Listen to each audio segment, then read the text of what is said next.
ಗುರುಗಳ ಕಂಡು ನಾನು ಧನ್ಯನಾದೆ, ನಮ್ಮ ಗುರುಗಳ ಕಂಡು ನಾನು ಧನ್ಯನಾದೆ, ಪಾದಕ್ಕೆ ಪದುಮದ ಹೂವಾದೆ, ಪಾದಕ್ಕೆ ಪದುಮದ ಹೂವಾದೆ, ಶ್ರೀ ಗುರುವ ಮೀವ ಬೆಚ್ಚಲಿಗೆ ಮಣೆಯಾದೆ.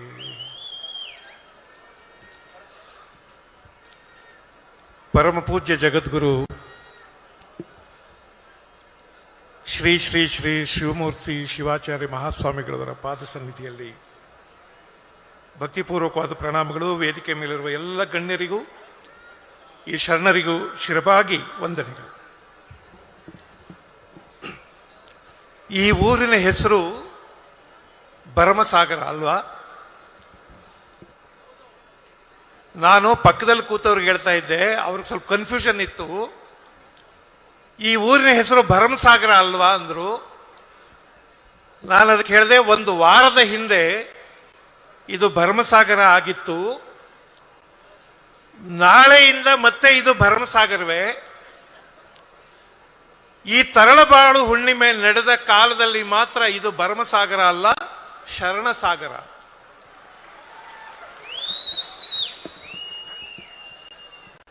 ಶ್ರೀಮತಿ ವಿ ಬಿ ಆರತಿಯವರು ನನ್ನ ಪಕ್ಕದಲ್ಲಿ ಕುಳಿತಿದ್ದಾರೆ. ಆಮೇಲೆ ಅವರು ಉಪನ್ಯಾಸ ಮಾಡ್ತಾರೆ. ಅವ್ರಿಗೊಂದು ಆತಂಕ ಇತ್ತು, ನಂದಿನ್ನೂ ಉಪನ್ಯಾಸ ತಡ ಆಗ್ತಾ ಇದೆ, ನಾನು ಮಾತಾಡೋ ತನಕನೂ ಜನ ಇರ್ತಾರ ಅಂದರು. ನಾನು ಅದಕ್ಕೆ ಅವ್ರಿಗೆ ಹೇಳಿದೆ, ನಮ್ಮ ಸೇನಾದಳ ಇದೆಯಲ್ಲ, ವಾಯುದಳ, ನೌಕಾದಳ, ಭೂದಳ, ಆ ಸೇನಾದಳದ ಚೀಫ್ ಕಮಾಂಡೆಂಟ್ ನಮ್ಮ ರಾಷ್ಟ್ರಪತಿಗಳು ಅಲ್ವಾ? ನಮ್ಮ ಮೂರು ಸೇನಾದಳಗಳ ಚೀಫ್ ಕಮಾಂಡೆಂಟ್ ರಾಷ್ಟ್ರಪತಿಗಳು. ಅವರು ಏನ್ ಮಾಡಿ ಅಂದ್ರೆ ಅದನ್ನು ಮಾಡ್ತಾರೆ. ಹಾಗೇನೆ ಈ ಶರಣ ದಳದ ಚೀಫ್ ಕಮಾಂಡೆಂಟ್ ಶಿವಮೂರ್ತಿ ಮಹಾಸ್ವಾಮಿಗಳು ಅಂತ ನಾನು ಹೇಳಿದೆ.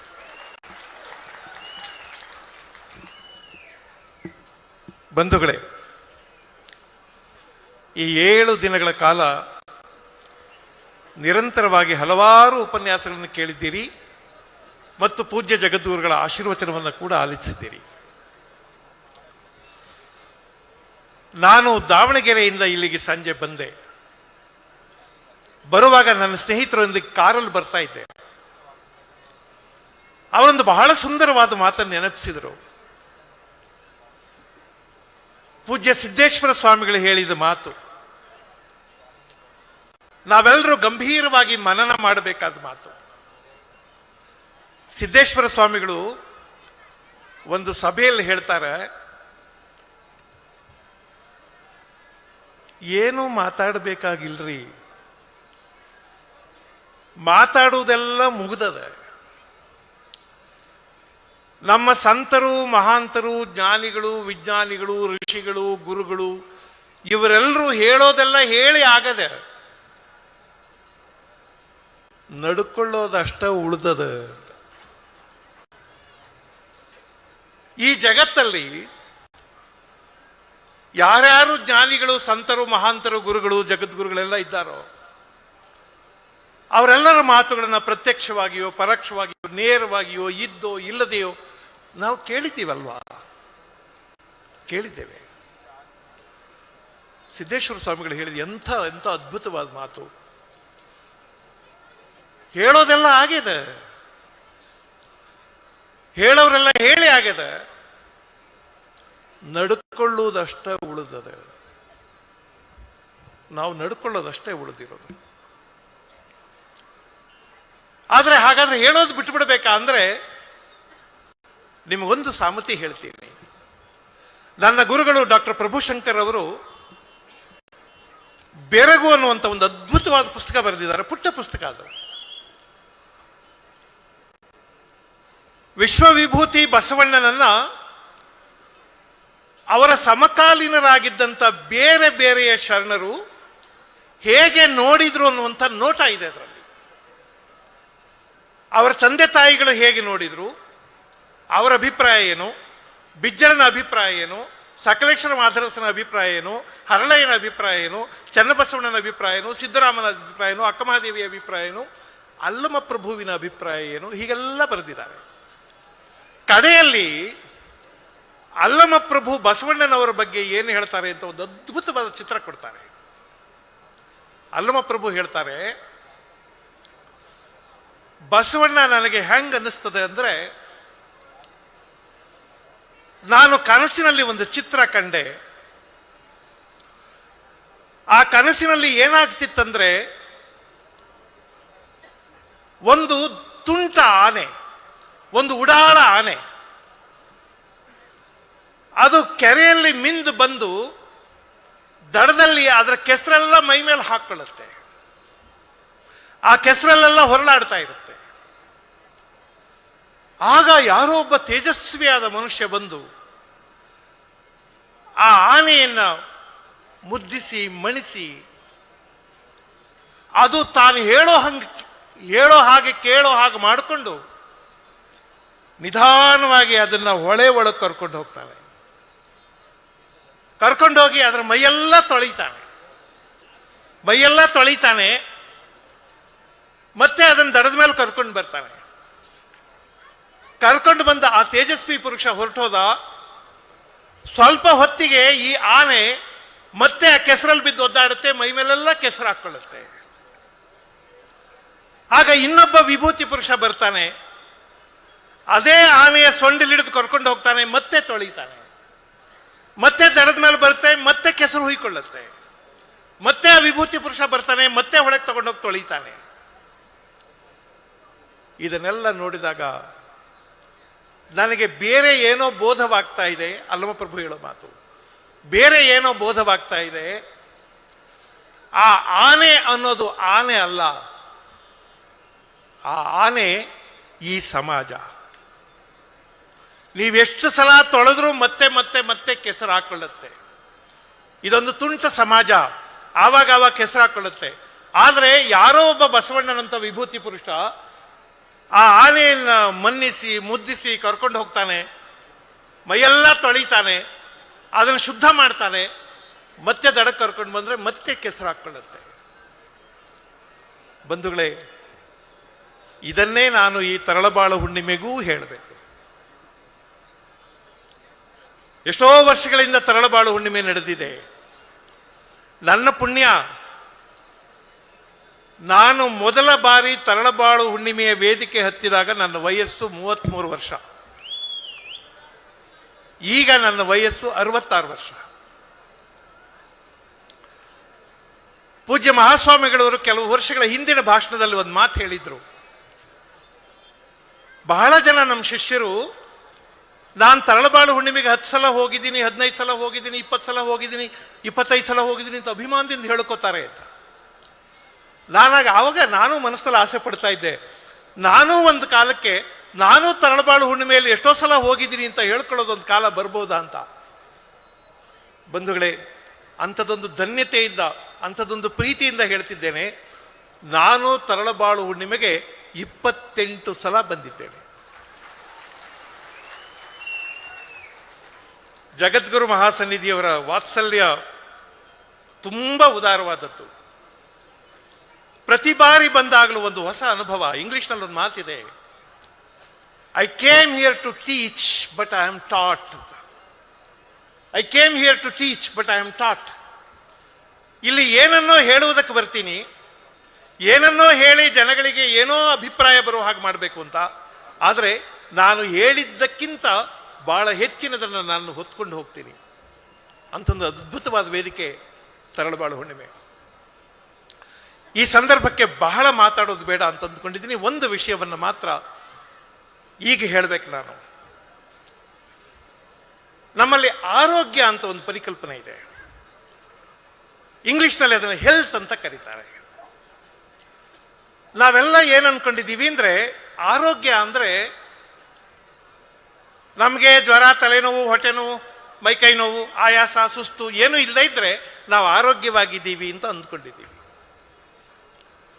ಬಂಧುಗಳೇ, ಈಗ ಆಧುನಿಕ ಪರಿಕಲ್ಪನೆಯಲ್ಲಿ ಆರೋಗ್ಯ ಅಂದ್ರೆ ನಿಮ್ಮ ದೇಹಾರೋಗ್ಯ ಮಾತ್ರ ಅಲ್ಲ. ನಮ್ಮ ದೇಹ ಆರೋಗ್ಯವಾಗಿದ್ರೆ ನಾವು ಆರೋಗ್ಯವಾಗಿದ್ದೀವಿ ಅಂತ ಅರ್ಥ ಅಲ್ಲ. ನಿಮ್ಗೆ ಏನು ತೊಂದರೆ ಇಲ್ಲ, ನಿಮ್ಮ ಬಿ ಪಿ ನಾರ್ಮಲ್ ಆಗಿದೆ, ನಿಮ್ಮ ಶುಗರ್ ಲೆವೆಲ್ ಸರಿಯಾಗಿದೆ, ನಿಮ್ಮ ಹಾರ್ಟ್ ಬೀಟ್ ಸರಿಯಾಗಿದೆ, ಎಲ್ಲವೂ ಸರಿಯಾಗಿದೆ. ಆದರೆ ಮನುಷ್ಯ ಬಹಳ ತಿಕ್ಕಲು. ಏನ್ ಮಾಡೋದು ಅವನ್ನ? ಎಲ್ಲ ಆರೋಗ್ಯ ಸರಿಯಾಗಿದೆಪ್ಪ, ಆದ್ರೆ ಮನುಷ್ಯ ಈಗಿದ್ದಂಗೆ ಸ್ವಲ್ಪ ಹೊತ್ತಿರೋದಿಲ್ಲ. ಶೀಘ್ರ ಕೋಪ, ಇದಕ್ಕಿದ್ದಂಗೆ ಕೋಪ ಬರುತ್ತೆ, ಏನ್ ಮಾಡ್ತಾನೆ ಗೊತ್ತಿಲ್ಲ. ಹಂಗಾದ್ರೆ ಅವನು ಆರೋಗ್ಯವಾಗಿದ್ದಾನೆ ಅಂತ ಹೇಳೋಲ್ಲ. ಆದ್ರಿಂದ ಆರೋಗ್ಯ ಅಂದ್ರೆ ದೇಹಾರೋಗ್ಯ ಮಾತ್ರ ಅಲ್ಲ. ಈಗ ವಿಶ್ವ ಆರೋಗ್ಯ ಸಂಸ್ಥೆ ಇನ್ನೂ ಕೆಲವು ವಿಷಯಗಳನ್ನ ಹೇಳ್ತಾ ಇದೆ. ಆರೋಗ್ಯ ಅಂದ್ರೆ ದೇಹದ ಆರೋಗ್ಯ ಅಲ್ಲ. ಅವರೇ ಹೇಳೋದು absence of illness is not health ಅಂತ. ರೋಗವಿಲ್ಲದ ಸ್ಥಿತಿಯನ್ನ ಆರೋಗ್ಯ ಅಂತ ಕರೆಯೋದಿಲ್ಲ. ಆರೋಗ್ಯ ಅಂದ್ರೆ ಅದಕ್ಕಿಂತ ಹೆಚ್ಚಿಂದು. ಏನಂದ್ರೆ ಒಂದು ದೈಹಿಕ ಆರೋಗ್ಯ, ಅದು ಚೆನ್ನಾಗಿರ್ಬೇಕು. ದೈಹಿಕ ಆರೋಗ್ಯ ನಾವೇ ಚಂದ ಮಾಡ್ಕೋತೀವಿ, ಇಲ್ಲ ನಾವೇ ಹಾಳು ಮಾಡ್ಕೋತೀವಿ. ಅದನ್ನ ನಾವು ಚಂದ ಇಟ್ಕೋಬೇಕು. ಎರಡನೇದು ಮಾನಸಿಕ ಆರೋಗ್ಯ. ಹಂಗಂದ್ರೆ ನಿಮಗೂ ಅರ್ಥ ಆಗುತ್ತೆ, ನಮ್ಮ ಮನಸ್ಸು ಕೂಡ ಆರೋಗ್ಯವಾಗಿರ್ಬೇಕು. ಅದನ್ನು ವಿಸ್ತರಿಸೋದಿಲ್ಲ ನಾನು. ಆದರೆ ಮೂರನೆಯದೊಂದಿದೆ, ಅದನ್ನ ಇಂಗ್ಲಿಷ್ನಲ್ಲಿ ಎಮೋಷನಲ್ ಹೆಲ್ತ್ ಅಂತ ಕರೀತಾರೆ, ಅಥವಾ ಭಾವನಾತ್ಮಕ ಆರೋಗ್ಯ ಅಂತ ಕರೀತಾರೆ. ಬಂಧುಗಳೇ, ನಾವೆಲ್ಲ ಮನುಷ್ಯರು. ನಮಗೆ ಮೆದುಳಿರುವ ಹಾಗೆ ಹೃದಯವೂ ಇದೆ, ಬುದ್ಧಿ ಇರುವ ಹಾಗೆ ಭಾವವೂ ಇದೆ. ಈ ಜಗತ್ತು ಬುದ್ಧಿಯ ಜಗತ್ತು. ಇಲ್ಲಿ ಎಲ್ಲವೂ ಬುದ್ಧಿಯಲ್ಲಿ ನಡೆಯುತ್ತೆ. ಈಗ ಯಾವುದಾದ್ರೂ ಯೂನಿವರ್ಸಿಟಿಗೆ ಹೋದ್ರೆ, ಯಾವುದಾದ್ರೂ ಸೈಂಟಿಫಿಕ್ ಇನ್ಸ್ಟಿಟ್ಯೂಟ್ಗೆ ಹೋದ್ರೆ, ನಿನ್ನ ಬುದ್ಧಿ ಎಷ್ಟು ಅಂತ ಕೇಳ್ತಾರೆ, ನಿನ್ನ ಬುದ್ಧಿಯ ಪ್ರಮಾಣ ಎಷ್ಟು ಅಂತ ಕೇಳ್ತಾರೆ, ನಿನ್ನ ಭಾವ ಸಂಪನ್ನತೆ ಎಷ್ಟು ಅಂತ ಕೇಳೋದಿಲ್ಲ. ಈ ಕಾಲ ಬುದ್ಧಿ ಇದು. ಇಲ್ಲೇ ಮನಸ್ಸಿಗೆ ಬರ್ತಾ ಇದೆ, ಹೇಳ್ಬಿಡ್ತೀನಿ. ಇಂಡಿಯನ್ ಇನ್ಸ್ಟಿಟ್ಯೂಟ್ ಆಫ್ ಸೈನ್ಸ್ ಅಲ್ಲಿ ಸಿ ವಿ ರಾಮನ್ ಅವರು ವಿಜ್ಞಾನಿಯಾಗಿದ್ದಾಗ, ಅದರ ನಿರ್ದೇಶಕರಾಗಿದ್ದಾಗ, ಒಬ್ಬ ಹುಡುಗ ಇಂಟರ್ವ್ಯೂಗೆ ಹೋಗ್ತಾನೆ. ಇಂಟರ್ವ್ಯೂ ಚೆನ್ನಾಗಿ ಮಾಡೋದಿಲ್ಲ. ಅವರೇ ಹೇಳ್ತಾರೆ, ಸಾರಿ ನೀನು ಸೆಲೆಕ್ಟ್ ಆಗಲಿಲ್ಲ. ಪರವಾಗಿಲ್ಲ ಅಂತ ಹೊರಟೋಗ್ಬಿಡ್ತಾನೆ ಆ ಹುಡುಗ. ಹೋದ್ಮೇಲೆ ಅವ್ರಿಗೆ ಆ ಕಾಲದಲ್ಲಿ ಪ್ರಯಾಣ ಭತ್ಯೆ ಕೊಡ್ತಿದ್ರು, TADA ಕೊಡ್ತಾ ಇದ್ರು. ಒಂದು ಕವರ್ನಲ್ಲಿ ಹಾಕಿ ಕೊಡ್ತಾರೆ. ಅವನಿಗೆ ಎಷ್ಟೋ ಒಂದು ₹50 ಬರಬೇಕಾಗಿರುತ್ತೆ ಅಂತ ಇಟ್ಕೊಳ್ಳಿ. ತಪ್ಪು ಲೆಕ್ಕಾಚಾರ ಹಾಕಿ ಅವನಿಗೆ ₹100 ಕೊಟ್ಬಿಟ್ಟಿರ್ತಾರೆ. ಹುಡುಗ ಹೊರಗೋಗ್ತಾನೆ, ನೋಡ್ತಾನೆ, ಅರೆ ನನಗೆ ಜಾಸ್ತಿ ದುಡ್ಡು ಕೊಟ್ಬಿಟ್ಟಿದ್ದಾರಲ್ಲ ಅಂತ ಹೇಳಿ ನಾಳೆ ಮತ್ತೆ ಬಂದು ನಿರ್ದೇಶಕರನ್ನು ಭೇಟಿ ಮಾಡ್ತಾನೆ. ಸರ್ ಸಿ ವಿ ರಾಮನ್ ಅವರನ್ನ. ಸಿ ವಿ ರಾಮನ್ ಕೇಳ್ತಾರೆ, ಅಲ್ಲಪ್ಪ ನೆನ್ನೆನೇ ಹೇಳಿದ್ದೀವಲ್ಲ ನೀನು ಸೆಲೆಕ್ಷನ್ ಮಾಡೋಕೆ ಆಗಿಲ್ಲ, ಬೇಜಾರು ಮಾಡ್ಕೋಬೇಡ ಹೋಗು. ಅವನು ಹೇಳ್ತಾನೆ, ಸರ್ ನಾನು ಅದಕ್ಕಾಗಿ ಬರಲಿಲ್ಲ, ನಾನು ಬಂದಿದ್ದು ನಿಮ್ಮವರು ನನಗೆ ಸ್ವಲ್ಪ ಜಾಸ್ತಿ ಹಣ ಕೊಟ್ಟಿದ್ದಾರೆ, ಅದನ್ನು ಹಿಂದಿರುಗಿಸ್ಬಿಟ್ಟು ಹೋಗೋಕೆ ಬಂದೆ. ಸಿ ವಿ ರಾಮನ್ ಹೇಳ್ತಾರೆ, ನಿನ್ನನ್ನು ಆಯ್ಕೆ ಮಾಡಿದ್ದೀನಿ. ಅವನು ಹೇಳುತ್ತೆ, ಸ್ವಾಮಿ ನಾನು ಇಂಟರ್ವ್ಯೂ ಚೆನ್ನಾಗಿ ಮಾಡಿಲ್ಲ. ಅವ್ರು ಹೇಳೋದು ಒಂದು ಅದ್ಭುತವಾದ ಮಾತು, ಬುದ್ಧಿವಂತರಿಗೇನಯ್ಯ ದುಡ್ಡು ಕೊಟ್ಟರೆ ಸಿಗ್ತಾರೆ,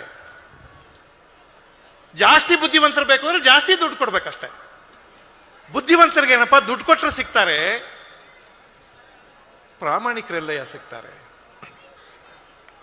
ಪ್ರಾಮಾಣಿಕರಲ್ಲಿ ಸಿಗ್ತಾರೆ. ಪ್ರಾಮಾಣಿಕರು ದುಡ್ಡಿಗೆ ಸಿಗ್ತಾರ?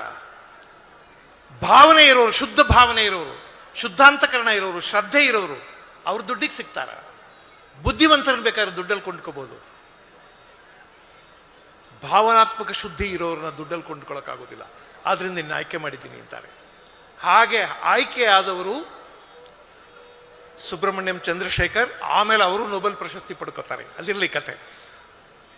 ನಮಗೆ ಈ ಭಾವನಾತ್ಮಕ ಆರೋಗ್ಯ ಇರಬೇಕು ಅಂತ ಹೇಳ್ತಾರೆ. ಭಾವನಾತ್ಮಕ ಆರೋಗ್ಯ ಅಂದ್ರೆ ನಾವು ಎಲ್ಲೆಲ್ಲಿ ಬದುಕ್ತಿದ್ದೀವೋ, ಏನನ್ನು ನೋಡ್ತಿದ್ದೀವೋ ಅದೆಲ್ಲದರ ಬಗ್ಗೆ ಒಂದು ಆರೋಗ್ಯಕರವಾದ ಸಂಬಂಧ ಇಟ್ಟುಕೊಳ್ಳೋದು. ನಮ್ಮ ಅಪ್ಪ, ನಮ್ಮಮ್ಮ, ನಮ್ಮ ಮನೆ, ನಮ್ಮೂರು, ನಮ್ಮ ಮಠ, ನಮ್ಮ ಗುರುಗಳು, ನಮ್ಮ ಮಣ್ಣು, ನಮ್ಮ ನೆಲ, ನಮ್ಮ ಭರಮಸಾಗರ, ನಮ್ಮ ಚಿತ್ರದುರ್ಗ, ನಮ್ಮ ಕರ್ನಾಟಕ, ನಮ್ಮ ಭಾರತ ದೇಶ, ಇವೆಲ್ಲದರ ಬಗ್ಗೆ ಒಂದು ಭಾವನೆ ಇಲ್ಲದೆ ಇದ್ರೆ ಮನುಷ್ಯನಿಗೆ, ಅವನಿಗೆ ಭಾವನಾತ್ಮಕ ಆರೋಗ್ಯ ಇಲ್ಲ ಅಂತ. ನಾವೀಗ ಯಾವ ಕಾಲದಲ್ಲಿ ಇದ್ದೀವಿ ಅಂದ್ರೆ, ಏನಾದರೂ ಮಾಡಿದ್ರೆ ಏನು ಸಿಗ್ತದೆ ಅಂತ ಯೋಚನೆ ಮಾಡ್ತೀವಿ.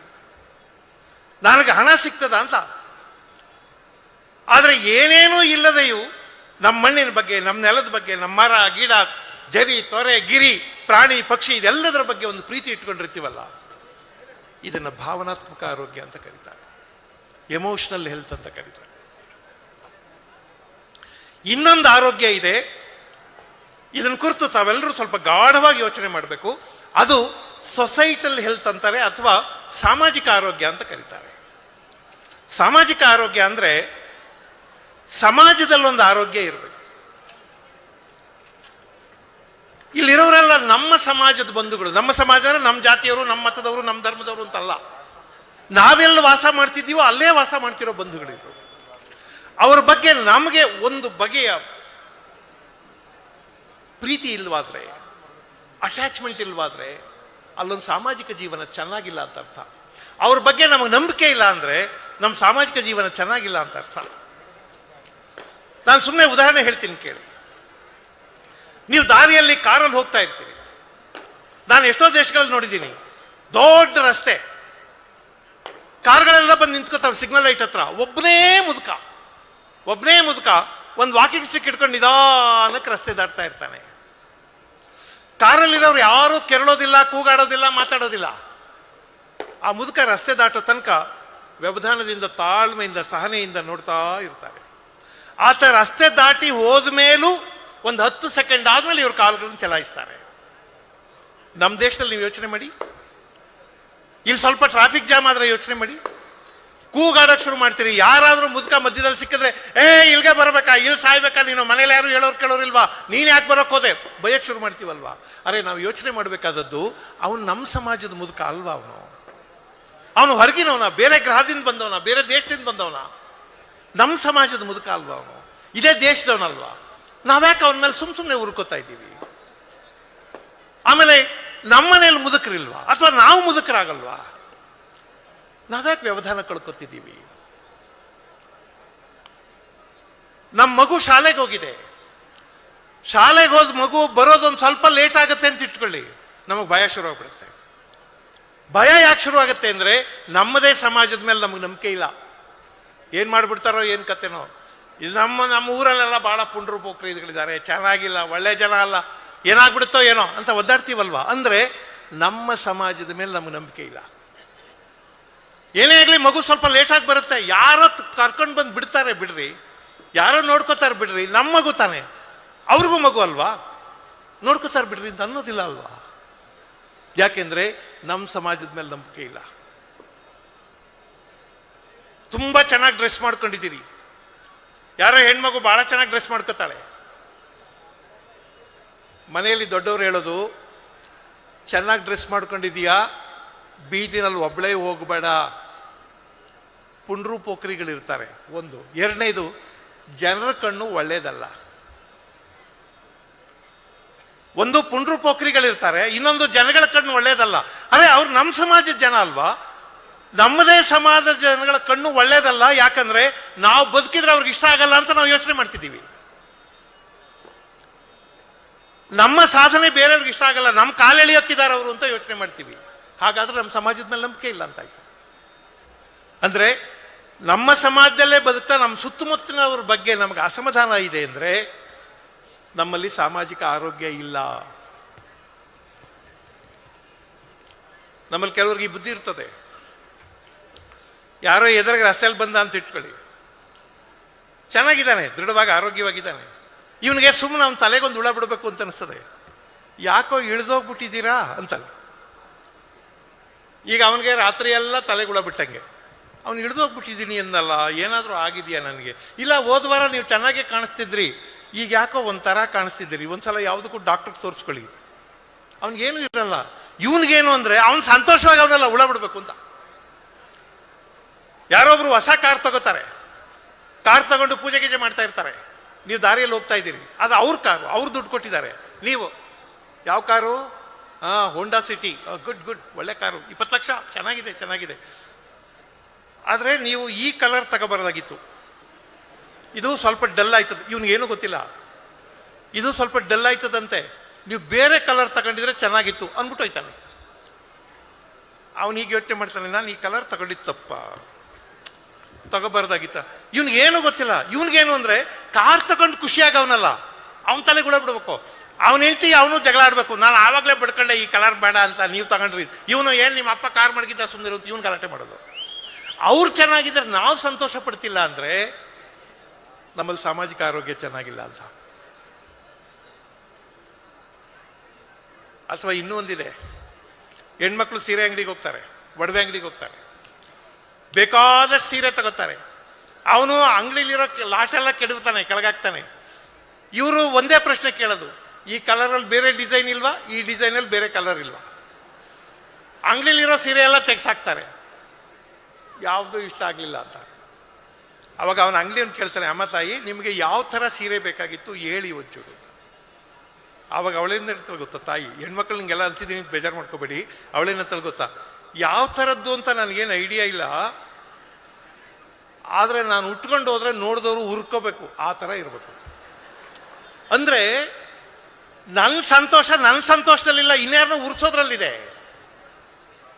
ನೀವು ಕಾರ್ ತಗೊಂಡ್ರೆ ನಿಮ್ಮ ಕಂಫರ್ಟ್ಗೆಲ್ಲ ಕಾರು, ಇನ್ಯಾರನ್ನೂ ಉರ್ಸೋದಕ್ಕೆ. ನನ್ನ ಮಕ್ಕಳು ನಾನು ಆವಾಗ ಕಷ್ಟದಲ್ಲಿದ್ದಾಗ ಒಬ್ಬನೂ ₹1 ಕೊಡಲಿಲ್ಲ, ಈಗ ಅವ್ರ ಎದುರಿಗೆ ಓಡಾಡ್ತೀನಿ ನೋಡು ಕಾರಲ್ಲಿ ಅನ್ನೋ ಅಹಂಕಾರದಲ್ಲಿ ಓಡಾಡಿದರೆ ನಿಮ್ಮ ಕಾರಲ್ಲೂ ನೀವು ಸುಖ ಪಡೋದಿಲ್ಲ. ನಾನು ಹೇಳ್ತಿರೋದು ಸಾಮಾಜಿಕ ಆರೋಗ್ಯ ಅಂದರೆ ನಮ್ಮ ಸಮಾಜದ ಜನರನ್ನು ಪ್ರೀತಿಯಿಂದ ಆರೋಗ್ಯವಾಗಿ ಕಾಣುವುದು. ನಾನು 4 ಹೇಳಿದೆ, ಶಾರೀರಿಕ ಆರೋಗ್ಯ, ಮಾನಸಿಕ ಆರೋಗ್ಯ, ಭಾವನಾತ್ಮಕ ಆರೋಗ್ಯ, ಈಗ ಹೇಳಿದ್ದು ಸಾಮಾಜಿಕ ಆರೋಗ್ಯ. ಇನ್ನೊಂದಿದೆ, ಅದನ್ನು ಹೇಳ್ಬಿಡ್ತೀನಿ. ಅದು ಆಧ್ಯಾತ್ಮಿಕ ಆರೋಗ್ಯ, ಸ್ಪಿರಿಚುವಲ್ ಹೆಲ್ತ್ ಅಂತಾರೆ. ಆಧ್ಯಾತ್ಮಿಕ ಆರೋಗ್ಯ ಅಂದರೆ ಇಷ್ಟೇ, ನೀವು ಬಹಳ ತಪಸ್ ಮಾಡಿ ಧ್ಯಾನ ಮಾಡಿ ಸಮಾಧಿ ಸ್ಥಿತಿಗೆ ಹೋಗಿ ಸಿದ್ಧಿ ಪಡಿಬೇಕು ಅಂತ ಅಲ್ಲ. ನಾವು ಈ ಜಗತ್ತಲ್ಲಿ ಬದುಕ್ತಿದ್ದೀವಿ, ಈ ಜಗತ್ತಿನಲ್ಲಿ ಎಲ್ಲವೂ ನಾವು ಬಯಸಿದ ಹಾಗೆ ನಡೆಯುವುದಿಲ್ಲ ಅನ್ನೋ ತಿಳುವಳಿಕೆ ಇರಬೇಕಂತೆ. ನಾವು ಅಂದ್ಕೊಂಡಂಗೆ ಪ್ರಪಂಚದಲ್ಲಿ ಎಲ್ಲವೂ ನಡೆಯುವುದಿಲ್ಲ. ನಮಗಿಷ್ಟವಿಲ್ಲದ್ದು ಬೇಕಾದಷ್ಟು ನಡೆಯುತ್ತೆ, ನಮಗಿಷ್ಟವಿಲ್ಲದ ಜನ ಕೂಡ ಇರ್ತಾರೆ, ನಮಗಿಷ್ಟವಿಲ್ಲದೆ ಇರೋರಿಗೆ ಅಧಿಕಾರ ಸಿಗುತ್ತೆ, ನಮಗಿಷ್ಟವಿಲ್ಲದೆ ಇರೋರು ಶ್ರೀಮಂತರಾಗ್ತಾರೆ. ಆದರೆ ನೀನು ಸಹಿಸ್ಕೋಬೇಕು ಅನ್ನೋದನ್ನ ಆಧ್ಯಾತ್ಮಿಕ ಆರೋಗ್ಯ ಅಂತಾರೆ. ಈ ಜಗತ್ತಿನಲ್ಲಿ ನಮಗೆ ಬೇಡದ್ದು ಏನೇನಿದೆಯೋ ಅದೆಲ್ಲವನ್ನು ನೀವು ಸ್ವೀಕರಿಸುವುದನ್ನ ಆಧ್ಯಾತ್ಮಿಕ ಆರೋಗ್ಯ ಅಂತ ಕರೀತಾರೆ. ಬಂಧುಗಳೇ, ನಾ ಹೇಳಿದ್ನಲ್ಲ, ಹೇಳುವುದೆಲ್ಲ ಮುಗಿದಿದೆ. ಹೀಗೆ ಬಹಳ ಮಂದಿ ಹೇಳಿದ್ದಾರೆ, ಆದರೆ ನಡೆಯುವುದಷ್ಟೇ ಉಳಿದಿದೆ. ಪೂಜ್ಯ ಮಹಾಸ್ವಾಮಿಗಳವರು ಇಷ್ಟು ದೊಡ್ಡ ಬೃಹತ್ತಾದಂಥ ಸಭೆ ಸೇರಿಸಿ ನಾಡಿನ ಎಲ್ಲ ಪ್ರಾಜ್ಞರನ್ನು ಕರೆಸಿ ಇಲ್ಲಿ ಉಪನ್ಯಾಸ ಮಾಡಿಸ್ತಾರೆ. ಯಾಕೆಂದ್ರೆ ಇಷ್ಟು ಜನ ಕರೆಸಿ ಸುಮ್ಮನೆ ಕೂರಿಸ್ಬೇಕು ಅಂತಲ್ಲ, ಇಲ್ಲಿರುವ ಕೆಲವು ಸಾವಿರ ಜನಕ್ಕೆ, ಕೆಲವು 100 ಜನಕ್ಕೆ ಒಂದು ಅತ್ಯುತ್ತಮವಾದ ಸಂಗತಿ ಬೋಧವಾದರೆ ಈ ಜಗತ್ತಿನಲ್ಲಿ ಏನಾದರೂ ಬದಲಾವಣೆ ಆದೀತು ಅಂತ. ನಾನು ಪುಣ್ಯಶಾಲಿ, ನನ್ನ ಯೋಗ್ಯತೆ ಎಷ್ಟಿದೆಯೋ ಗೊತ್ತಿಲ್ಲ, ಆದರೆ ಅದೃಷ್ಟ ಪುಣ್ಯ ಮಾತ್ರ ದೊಡ್ಡದು. ಪೂಜ್ಯ ಮಹಾಸ್ವಾಮಿಗಳವರ ವಾತ್ಸಲ್ಯ ಹಸ್ತ ನನ್ನನ್ನು ಇಲ್ಲಿವರೆಗೂ ಬಹಳ ಪ್ರೀತಿಯಿಂದ ಕಾಪಾಡಿದೆ, ಹೊರದಿದೆ. ಪೂಜ್ಯರ ಪಾದಾರವಿಂದಗಳಲ್ಲಿ ಮತ್ತೆ ಭಕ್ತಿಪೂರ್ವಕವಾಗಿ ಶರಣಾರ್ಥಿಗಳನ್ನು ಸಲ್ಲಿಸಿ, ನಿಮ್ಮೆಲ್ಲರಿಗೂ ಶರಣಾರ್ಥಿಗಳನ್ನು ಸಲ್ಲಿಸಿ ನಾನು ವಿರಮಿಸ್ತೇನೆ.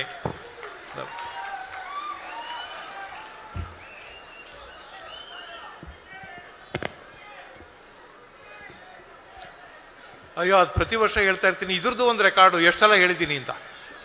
ಆಯ್ತು,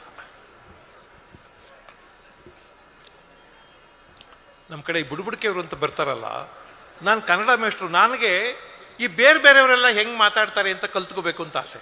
ಯಾಕಂದರೆ ಅವ್ರ ಮಾತಿಗೊಂದು ಉದ್ದೇಶ ಇರುತ್ತೆ, ಯಾಕೆ ಹಂಗೆ ಮಾತಾಡ್ತಾರೆ ಅಂತ ಉದ್ದೇಶ ಇರುತ್ತೆ. ನಾನು ಓದೋವಾಗ ನಮ್ಮ ಹಾಸ್ಟೆಲ್ ಮುಂದೆ ಬುಡುಬುಡಿಕೆಯವನು ಹೋಗ್ತಾ ಇದ್ದ, ನಾನು ಸುಮ್ಮನೆ ಅವನನ್ನು ಫಾಲೋ ಮಾಡ್ತಾ ಇದ್ದೀನಿ. ಎಷ್ಟು ಚೆನ್ನಾಗಿ ಮಾತಾಡ್ತಾನೆ. ನಾವು ಕನ್ನಡ ಮಾತಾಡೋಕ್ಕೆ ಸಂಬಳ ತಗೋತೀವಿ ಸರ್ಕಾರದಿಂದ, ನಮ್ಗಷ್ಟು ಚೆನ್ನಾಗಿ ಮಾತಾಡೋಕ್ಕೆ ಬರಲ್ಲ. ಆದರೆ ಈ ಪುಣ್ಯಾತ್ಮ ಎಷ್ಟು ಚೆನ್ನಾಗಿ ಮಾತಾಡ್ತಾನೆ. ಅವನಿಂದನೇ ಹೋದೆ, ಸುಮಾರು 1-1.5 ಗಂಟೆ ಅವನಿಂದ ಓಡಾಡ್ತಾ ಇದ್ದೆ, ದಾರಿ ಉದ್ದಕ್ಕೂ ಮಾತಾಡ್ಕೊಂಡು ಹೋಗ್ತಾನೆ. ಅವನೆಷ್ಟು ಚೆನ್ನಾಗಿ ಮಾತಾಡ್ತಾನೆ ಅನ್ನೋದನ್ನ ಅಭ್ಯಾಸ ಮಾಡಿಕೊಂಡೆ. ಅವನೊಂಚೂರು ಮಾತಾಡಿದ್ದು ನಂದೊಂಚೂರು ಸೇರಿಸ್ಕೊಂಡು ಇದನ್ನು ಹೇಳ್ತಾನೆ ಇದ್ದೀನಿ ಬಹಳ ಸಲ. ಎಷ್ಟು ಚೆನ್ನಾಗಿ ಮಾತಾಡ್ತಾರೆ ಅವರು ಅಂತ. ಅವರೆಲ್ಲ ಅನಕ್ಷರಸ್ಥರು, ಓದ್ದವರಲ್ಲ, ಬೀದಿಯಲ್ಲಿ ಹೋಗೋರು, ಪಾಪ ಭಿಕ್ಷೆ ಬೇಡವರು. ಆದರೆ ಕನ್ನಡ ಎಷ್ಟು ಚೆನ್ನಾಗಿ ಮಾತಾಡ್ತಾರೆ ನೋಡಿ. ಲಕ್ಷ್ಮೀ ವಿಚಾರ, ಲಕ್ಷ್ಮೀ ವಿಚಾರ, ಧನಲಕ್ಷ್ಮೀ ವಿಚಾರ. ಗೌಡ ನಿನ್ನ ಮನಸ್ಸಿನಲ್ಲಿ ಒಂದು ಲಕ್ಷ್ಮಿ ವಿಚಾರ ಕಟ ಕಟ ಕಟ ಅಂತ ಉಂಟಾ ಇಲ್ವ? ನಿಜಾದ್ರೂ ನಿಜಾನು, ಸುಳ್ಳಾದ್ರೂ ಸುಳ್ಳನ್ನು, ಸುಳ್ಳು ತಟಪಟೆ ಮಾಡಿ ಬಿಡು ಬ್ರಾಹ್ಮಣ ತಾವ. ನಮ್ಮೂರು ದೂರ ಅಲ್ಲ, ದೇಸಾಲ ಮೀಸಲು ಬಿಡ್ಕಡ ಕಟಪಾಲ ಕಲ್ಲೂರು ಚಳ್ಳಕೆರೆ ತಾಲೂಕು. ನಿನ್ನ ಮನೆಯಲ್ಲಿ ಒಂದು ಮುಟ್ಟು, ಒಂದು ಚಿಟ್ಟು, ಒಂದು ಮಂತ್ರ, ಒಂದು ಭೂತ, ಒಂದು ಪ್ರೇತ, ಒಂದು ಪೀಡೆ, ಒಂದು ಪಿಶಾಚಿ ಅಂದರೆ ಕಾಗದ ಬರೆದು ಪೋಸ್ಟ್ ಮಾಡಿ ನಮ್ಮ ವರ್ಷಗಳು ಕಳಿಸ್ಕೊಟ್ಟು ನಾಳೆ ಬಂದು ನಿನ್ನ ಕಂಠ ಕೊಡ್ತೀವಿ. ಅರ್ಥವಾಯ್ತಾ? ಅವನಿಗೇನು ಅರ್ಥ ಆಯ್ತದ ಪಾಪ ಈಗ ಮಾತಾಡಿದ್ರೆ. ಹೋದ ವರ್ಷದಿಂದ ಹಣೆ ಬರ ಟೇಮು ಅದ್ರಾಗ ಆಚಾರ ಪಾಪ ಕೆಟ್ಟದಾಗ್ಬಿಡ್ತು. ನೀನು ಇಟ್ಟೆಜ್ಜೆ ಇದ್ದಕ್ಕಾಗ್ಬಿಡ್ತು, ತೊಟ್ಟು ಬಟ್ಟೆ ಚಿಂದಿ ಆಗ್ಬಿಡ್ತು, ಸೊಪ್ಪು ಸೋರೋದಂಗೆ ಸೋರೋಗ್ಬಿಟ್ಟೆ ಪಾಪ. ನಡೀತಾ ಇದ್ದು ನಿಂತೋಗ್ಬಿಟ್ಟೆ, ಕುಂತೋಗ್ಬಿಟ್ಟೆ, ಕುಂತಿದ್ದವನು ಕುಸಿದೋಗ್ಬಿಟ್ಟೆ, ಮಲಗೋಗ್ಬಿಟ್ಟೆ. ಅರ್ಥವಾಯ್ತಾ? ಒಂದು ಹಣೆ ಮಾಡಬೇಕು, ಒಂದು ಆಸೆ ಮಾಡಬೇಕು, ಗದ್ದೆ ತೆಗಿಬೇಕು, ಮುಂದಕ್ಕೆ ಬರೋ ಹೆಣ್ಮಕ್ಳು ಮದುವೆ ಮಾಡಿ ಸಣ್ಣಗೆ ಬದುಕಬೇಕಂತ ಯೋಗ ನಿನ್ನ ಹಣೆಯಲ್ಲಿ ಬರೆದಿತ್ತು. ನಾವು ಹೇಳಿದ್ವಲ್ಲ, ಟೇಮು ಅದರ ಪಾಪ ಆಚಾರ ಕೆಟ್ಟದಾಗ್ಬಿಡ್ತು, ಸೊಪ್ಪು ಸೋರೋದಂಗೆ ಸೋರೋಗ್ಬಿಟ್ಟೆ ಪಾಪ. ಮನೆಯಲ್ಲಿ ನಿಮ್ಮ ಅಪ್ಪ ಇದ್ದಾರಾ? ಭಾಳ ದೊಡ್ಡ ಮನಸ್ಸು ನಿಮ್ಮ ಅಪ್ಪ. ನಾ ಮಾಡಿದ ನನಗೆ ಸಾಕ್ಷಿ, ನೀ ಮಾಡಿದ ನಿನಗೆ ಸಾಕ್ಷಿ, ನೀಡಿದಕ್ಕೆ ನಿಜವೇ ಸಾಕ್ಷಿ, ತೋಡದಕ್ಕೆ ಜಲವೇ ಸಾಕ್ಷಿ. ಅರ್ಥವಾಯ್ತಾ? ಭಾಳ ದೊಡ್ಡ ಮನಸ್ಸ ನಿಮ್ಮಪ್ಪ. ಒಂದು ಊದುಗಡ್ಡಿ ಕೊಟ್ಟರು ಊರಿಗೆ ಬೆಂಕಿ ಆಗ್ತಾ ಇದ್ದ ಪುಣ್ಯಾತ್ಮ. ಭಾಳ ದೊಡ್ಡ ಮನಸ್ಸಿನ ಮಗ ನೀನು. ಹೆಸರು ಮೇಷ, ವೃಷಭ, ಮಿಥುನ, ಕಟಕ, ಸಿಂಹ, ಕನ್ಯಾ, ತುಲಾ, ವೃಶ್ಚಿಕ, ಧನಸ್ಸು, ಮಕರ, ಕುಂಭ, ಮೀನ. ನಿನ್ನ ರಾಶಿಗೆ ಮಾಡಿದ ಕೆಲಸ ರೈಟ್ ಹಾಕೋದು ಮಿಸ್ಟೇಕ್ ಇಲ್ವಾ ಅಂತ ಕೇಳ್ತೀಯ? ನಾನೊಂದು ಮಾತು ಹೇಳ್ತೀನಿ, ಕೇಳಬೇಕು. ಮಂಗಳವಾರ ದಿವಸ ಮಕಚಾರ ಮಾಡಬೇಡ, ಬುಧವಾರ ಹೊಸ ಬಟ್ಟೆ ಹಾಕಬೇಡ, ಬೇಯಿಸುವ ಬಡಗಲಾಗಿ ಪ್ರಯಾಣ ಹೋಗಬೇಡ. ಅರ್ಥವಾಯ್ತಾ? ಗೌಡ, ನಾನು ಯಾವ್ಯಾವ ಊರು ಸುತ್ತ ಬಂದದ್ದು ಗೊತ್ತುಂಟ? ಅಡಗೂರು, ಬಡಗೂರು, ಬೆಡಗೂರು, ಕುಡುಗೂರು, ಅಬ್ಬೂರು, ದಿಬ್ಬೂರು, ಎಬ್ಬೂರು, ತಿಬ್ಬೂರು, ಅಳಿಯೂರು, ಉಳಿಯೂರು, ಮಲಿಯೂರು, ಎಲಿಯೂರು, ಆಲೂರು, ಬೇಲೂರು, ಮಾಲೂರು, ಚೇಳೂರು, ಸುತ್ತೂರು, ಕಿತ್ತೂರು, ಮುತ್ತೂರು, ಎತ್ತೂರು, ಹಿರಿಯೂರು, ಸಿರಿಯೂರು, ಸರಗೂರು, ಬರಗೂರು, ಬೆಂಗಳೂರು, ಮಂಗಳೂರು, ತಿಂಗಳೂರು, ತಿಪ್ಟೂರು, ಕಲ್ಲೂರು, ಕೊಲ್ಲೂರು, ಮುಳ್ಳೂರು, ಉಳ್ಳೂರು. ಮಾತಾಡಬೇಡ ನೀನು. ನಾನೊಂದು ಮಾತು ಹೇಳ್ತೀನಿ, ಕೇಳಬೇಕು. ನಿನಗೆ ಆಗದೆ ಇರ್ತಕ್ಕಂಥ ಒಂದು ಮೀಶಿಕೊನೆ ಅಂದರೆ ಅರ್ಥವಾಯ್ತಾ? ಒಂದು ಗಂಡಸ ಜಾತಿ ಈ ಊರಿನಲ್ಲಿ ಎದುರು ಬಿದ್ದು ಉಂಟಾ ಇಲ್ವಾ? ನಿಜಾನು, ಸುಳ್ಳಾದ್ರೂ ಸುಳ್ಳನ್ನು, ಸುಳ್ಳು ತಟಪಟೆ ಬೇಡ, ಬಿಟ್ಬಿಟ್ರೆ ಸಾವ. ನಾನು ನಿನ್ನ ಹಣ ಕೇಳೋದಿಲ್ಲ, ಆಸ್ತಿ ಕೇಳೋದಿಲ್ಲ, ಬಿಡು ಕೇಳೋದಿಲ್ಲ, ಬಂಗಾರ ಕೇಳೋದಿಲ್ಲ. 3 ಸಲ ಬೆಳ್ಳಿ, 3 ಸಲ ಬಂಗಾರ, 3 ಸಲ ಕಬ್ಬಿಣ ಸೋತು ಗಟ್ಟಿ ಅಂತ ಮಾಡಿ ನೀನು ಬಲಗೆ ರಟಕ್ಕೆ ಬಿಡ್ತೀನಿ. ಬಕ್ಕ ನನ್ನ ಮಗ, ನಿನ್ನ ವೈರಿ ಮುಂದಿನ ಅಮಾವಾಸ್ಯೆ ಒಳಗೆ ಮಂಗಳವಾರ ದಿವಸ ನಿನ್ನ ಮನೆ ಮುಂದೆ ಬಂದು ಮಠ ಮಧ್ಯಾಹ್ನದಲ್ಲಿ ಪಕ್ಕಪಕ್ಕದ ರಕ್ತಕಾರಿ ಪ್ರಾಣ ಬಿಡಲಿಲ್ಲ ಅಂದ್ರೆ ಈ ಬಿಡುಬಿಡಕ್ಕೆ ರಾಮಚಂದ್ರ ಮಾತು ಏನಂತ ಹೇಳಿ ಮುಂದಿನ ಸಲ ನಾನು ಊರಿಗೆ ಬಂದಾಗ ಒಂದು ಕುರಿನ, ಒಂದು ಕೋಳಿ, ಒಂದು ಆಡು, ಒಂದು ಎಮ್ಮೆ, 100 ರೂಪಾಯಿ, ಒಂದು ಫಲ ಭತ್ತವ, ರಾಗಿ, ಜ್ವಾಳ ಕೊಟ್ಟು ಕಳಿಸಿ. ಇಲ್ಲ ಅಂದ್ರೆ ನಾಮರದ ನನ್ನ ಮಗನೇ ನನ್ನ ಮನೆಗಳ ಹತ್ಬೇಡ ತೂ ಅಂತ ಉದ್ಕಳಿಸ್ಬಿಡ್ತೀವಿ. ನೀವು ಮಾತಾಡಬೇಡ ಗೌಡ. ಜನಕ ಜನ ಸೇರಿದ ಜಾತ್ರೆ ಆಯಿತು, ಮನಕ ಮನ ಸೇರಿದ್ರೆ ಮಾತಾಯಿತು. ನಿನ್ನಂಥ ಜಮೀನ್ದಾರ ಮಗನಿಗೆ ಕೂಡಿದ್ರೆ ಒಂದು ಕಣಜ, ಕಳೆದ್ರೆ ಒಂದು ಕಚ್ಚಪಾವಡೆ. ಅರ್ಥವಾಯ್ತಾ? ಮನೆಯಲ್ಲಿ ಮುತ್ತೈದೆ ಲಕ್ಷ್ಮೀ ಇದ್ರೆ ಕರಿ. ನಾನಿನ್ನು ಮುತ್ತು, ರತ್ನ, ವಜ್ರ, ವೈಡೂರಿಗೆ ಕೇಳಿಲ್ಲ. ಒಂದು ಜೋಡಿ ಮರದಲ್ಲಿ ಒಂದಷ್ಟು ಜೋಳನೋ, ರಾಗಿನೋ, ಅಕ್ಕಿನೋ ತಂದು ಕೊಟ್ಬಿಡು. ಹಾಗೆ ನಿಂದು ಯಾವ್ದಾದ್ರು ಒಂದು ಹಳೆಯ ಸರ್ಟು, ಕೋಟು, ಪ್ಯಾಂಟ್ ಇದ್ರು ಕೊಟ್ಬಿಡು. ನಿನ್ನ ಹೆಸರು ಹೇಳಿ ಊರೂರ ಮೇಲೆ ಮೆರವಣಿಗೆ ಮಾಡಿಬಿಡ್ತಿಲ್ಲ. ಅರ್ಥವಾಯ್ತಾ? ಏನು ಓದವನವನು? ನಮ್ಮಲ್ಲೇ ಕೆಲವ್ರು ಇದ್ದಾರೆ, 2-2, 3-3, 4-4 ಲಕ್ಷ ಸಂಬಳ ತಗೋತಾರೆ. ಮಾತಾಡ್ತಾರೆ ನೋಡ್ಬೇಕು. 5-5 ನಿಮಿಷಕ್ಕೂ ಒಂದೊಂದು ಅಕ್ಷರ ಈಚೆಗೆ ಬರ್ತವೆ. ನಮ್ಮ ಸ್ನೇಹಿತ ಯಾರೊಬ್ಬ ಕೇಳ್ದ, ಅಲ್ಲ ಸರ್ 2 ಲಕ್ಷ ಸಂಬಳ ತಗೋತಾರೆ, ಇದೇನು ಸರ್ ಇಷ್ಟು ನಿಧಾನಕ್ಕೆ ಮಾತಾಡ್ತಾರೆ? ಮತ್ತೇನು ಮಾಡಬೇಕು? ನೀವು ಮಾತಾಡಿದ್ರೆ ಬುಡ್ಬುಡ್ಕೆ ಅಂತಾರೆ, ಹಂಗೆ ಮಾತಾಡ್ಬೇಕು ಸರ್, ಸ್ಪೀಡಾಗಿ ಮಾತಾಡಬೇಕು. ಸ್ಪೀಡಾಗಿ ಅಂದರೆ ನಲ್ಲಿ ತಿರುಗಿಸಿದ್ರೆ ನೀರು ಸುರಿತದಲ್ಲ, ಸುರ್ರ ಅಂತ ಬರ್ತದಲ್ಲ, ಹಂಗೆ ಸುರಿಬೇಕು ಮಾತು ಅಂದರೆ. ನಾನು ಹೇಳಿದೆ, ನಲ್ಲಿ ತಿರುಗಿಸಿದ ತಕ್ಷಣ ನೀರು ಸುರ್ರಂತ ಸುರಿಬೇಕಾದ್ರೆ ಓವರ್ ಹೆಡ್ ಟ್ಯಾಂಕಲ್ಲಿ ನೀರು ಇರಬೇಕು. ಇಲ್ಲಿ ನೀರಿಲ್ಲದೆ ನಲ್ಲಿ ತಿರುಗಿಸಿದ್ರೆ ಅದು ತೊಟ ಅಂತ ಸುರಿತಿರ್ತದಪ್ಪ ಅಂತ. ಭಾಳ ಸಲ ಹೇಳ್ತೀನಿ, ವಿದ್ಯೆ ಅನ್ನೋದು ಯೂನಿವರ್ಸಿಟಿಗಳಲ್ಲೇ ಇಲ್ಲ. ವಿದ್ಯೆ ಅನ್ನೋದು ವಿದ್ಯಾವಂತರ ಹತ್ರವೇ ಇಲ್ಲ. ಜಗತ್ತಿನ ಎಲ್ಲ ಕಡೆ ಬಿದ್ದು ಹೊರಲಾಡ್ತಾ ಇರುತ್ತೆ. ನೋಡೋ ಕಣ್ಣಿರೋರಿಗೆ, ಸ್ವೀಕರಿಸುವಂಥ ಮನಸ್ಸಿರೋರಿಗೆ ಜಗತ್ತು ಯಾವುದೂ ವಿದ್ಯೆ ಕೊಡ್ಬೋದು, ಎಲ್ಲವೂ ವಿದ್ಯೆ ಕೊಡ್ಬೋದು. ಬಂಧುಗಳೇ, ಇದು ತರಳಬಾಳು ಯೂನಿವರ್ಸಿಟಿ, ಇದೊಂದು ವಿಶ್ವವಿದ್ಯಾನಿಲಯ. ಇದು ಕೂಡ ವರ್ಷಕ್ಕೊಮ್ಮೆ ಹೀಗೆ ಲಕ್ಷಾಂತರ ಜನರನ್ನು ಸೇರಿಸಿ ನಮ್ಮಂಥವರು, ಬೇರೆ ಕ್ಷೇತ್ರದವರು ಅವರೆಲ್ಲರೂ ಬಂದು ಮಾತಾಡೋದು. ನಿಮ್ಮ ಮನಸ್ಸಿಗೆ ಸಾಧ್ಯವಾದರೆ 4 ಅಭಿಪ್ರಾಯಗಳನ್ನು, ಜ್ಞಾನದ ತುಣುಕುಗಳನ್ನು ಅಂಟಿಸಿ ಹೋಗೋದು. ಪರಮ ಪೂಜ್ಯರು ಇಂಥದ್ದೊಂದು ಅದ್ಭುತವಾದ ಘಟನೆಯನ್ನು ಇಲ್ಲಿ ಮಾಡ್ತಿದ್ದಾರೆ. ನಾನು ಭಾಳ ಸಲ ಹೇಳ್ತೀನಿ, ತರಳಬಾಳು ಹುಣ್ಣಿಮೆ ಅನ್ನೋದು ಕರ್ನಾಟಕದ ಪ್ರತಿ ವರ್ಷದ ಸಂಗತಿಗಳಲ್ಲಿ ಒಂದು ಮಹಾಘಟನೆ. ಕರ್ನಾಟಕದ ಇತಿಹಾಸದಲ್ಲಿ ಏನೇ ನಡೆಯುತ್ತೆ ಪ್ರತಿ ವರ್ಷ ಒಂದು ಮಹಾಘಟನೆ. ಅಂಥ ಘಟನೆಯಲ್ಲಿ ನಾವು ಭಾಗಿಯಾಗುವುದಕ್ಕೋಸ್ಕರ ನಮಗೆ ಹೆಮ್ಮೆ ಇದೆ, ಸಂತೋಷ ಇದೆ, ಧನ್ಯತೆ ಇದೆ. ನಿಮ್ಮೆಲ್ಲರಿಗೂ ಹೆಚ್ಚಿನ ವಿಡಿಯೋಗಳಿಗೆ ಪ್ರತಿಧ್ವನಿ ಯೂಟ್ಯೂಬ್ ಚಾನೆಲ್ ಸಬ್ಸ್ಕ್ರೈಬ್ ಮಾಡಿ, ಬೆಲ್ ಐಕಾನ್ ಕ್ಲಿಕ್ ಮಾಡಿ.